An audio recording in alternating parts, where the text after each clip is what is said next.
వేసవి సెలవుల్లో చెరువులో ఈతకు వెళ్లి 5గురు పిల్లలు గల్లంతయ్యారు. మంగళవారం కడప జిల్లా మల్లేపల్లి చెరువులోకి మధ్యాహ్నం 2 గంటలకు 5గురు పిల్లలు సరదాగా ఈతకు వెళ్లి గల్లంతయ్యారు.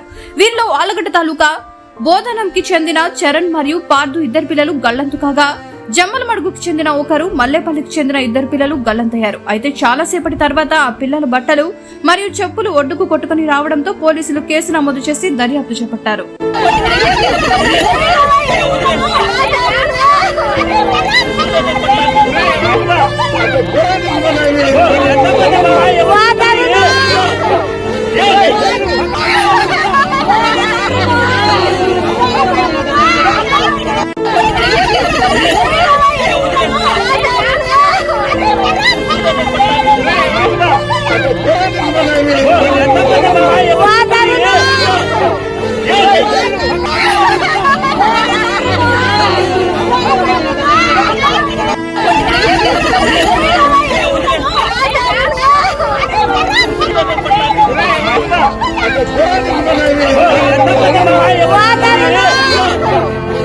What?